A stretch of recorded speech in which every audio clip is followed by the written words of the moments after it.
Touch the Sky, Alice Coachman, Olympic High Jumper, by Anne Malaspina. Illustrated by Eric Velasquez. Touch the Sky, Alice Coachman, Olympic High Jumper. Alice Coachman raced down the dirt road, bare feet flying, long legs spinning, braids flapping in the wind. Leap! She sailed over a tree branch and kept on running. Back home, Papa was angry. Bare feet shouldn't fly. Long legs shouldn't spin. Braids shouldn't flap in the wind. Sit on the porch and be a lady, Papa scolded Alice, and Mama, who worked from morning till night, gave her chores. Cooking breakfast, picking cotton, gathering plums and pecans to make ends meet. Hard times had come to Albany, Georgia in the 1930s, and there was always more work to do. At school, when the bell rang for recess, Alice burst outside to play basketball with the boys. Swish, swish, swish. Alice wanted to touch the sky. Alice's teacher saw something special in that never-sit-still girl. She took her to a track meet, where a boy leaped over a crossbar into a pile of sawdust. Inch by inch, the bar rose higher, and inch by inch, the boy jumped higher too. The high jump, someone said, and Alice's feet tingled, wanting to try.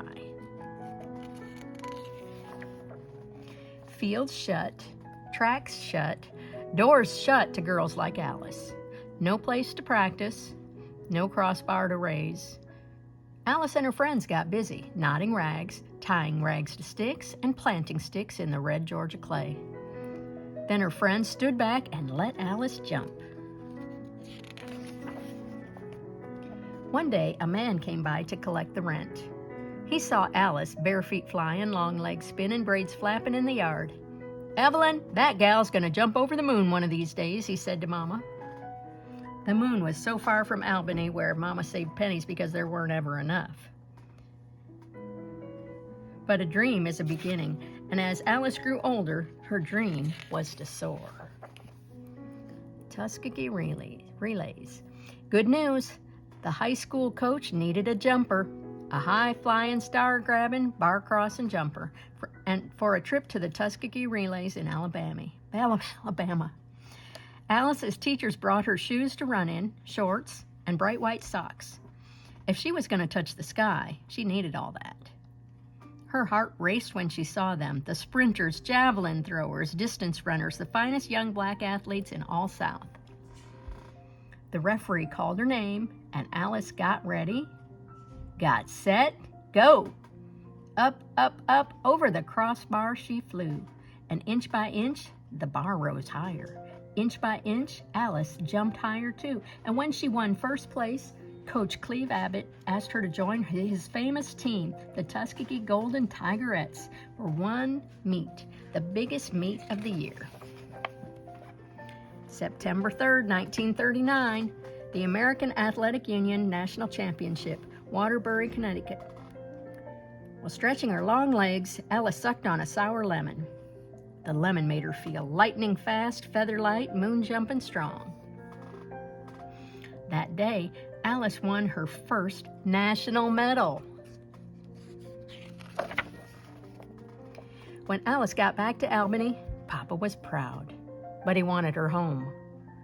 Mama admired her medal, but warned her to stay humble. One day, Coach Abbott came by to invite her to enroll at Tuskegee.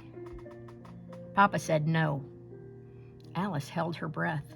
No more picking cotton, no more gathering plums and pecans, and best of all, she trained with the Tigerettes. Finally, Papa nodded. Yes, he had to let her go.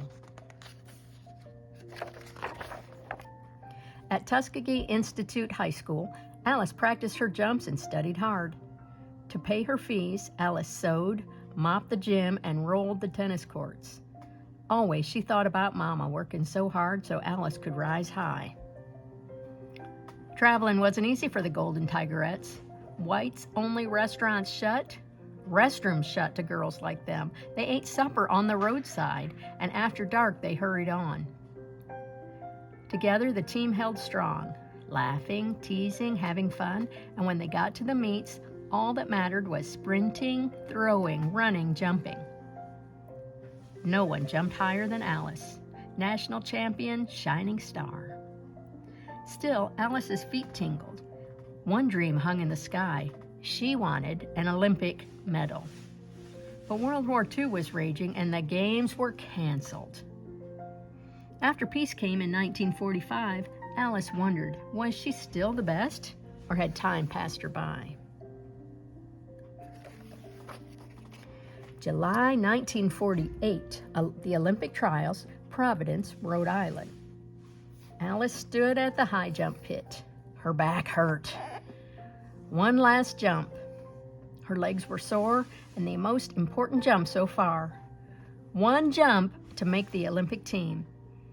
She sucked on a lemon and took off, bare feet flying, long legs spinning in the wind, and Alice sealed the bar at 5 feet 4 3/4 inches, an Olympic trials record.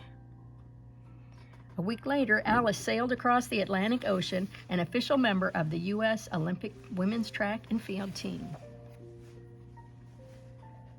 July 29, 1948, Wembley Stadium, London. The King George VI of England stood to speak. I proclaim open the Olympic Games of London. Trumpets sounded, the Olympic flag was raised, and cannons thundered.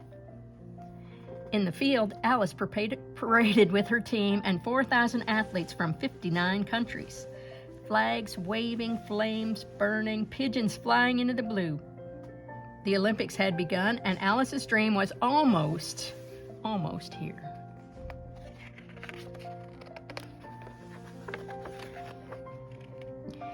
The games sped by. No gold medal for Alice's team so far. The high jump was the last event. Glory was up to her. Alice squeezed a lemon, stretched her long legs, and touched her toes. The lemon and God's will give me luck. She said to herself, that's all I need. And inch by inch, the bar rose higher. 19 women took their turns, and inch by inch, Alice jumped higher too. Finally, only 2 were left, England's champion Dorothy Tyler and Alice, Albany's star. It was Alice's turn. The crowd held its breath. Is she gonna make it?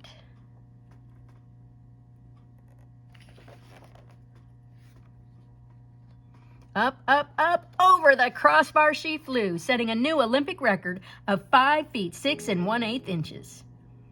Dorothy took 2 jumps to clear the same height, putting Alice ahead. And they both missed the next jump. The contest was over. Alice had won the gold. As she climbed to the top of the winner's stand, the crowd rose for the bare feet flying, long leg spinning moon jumper from Georgia.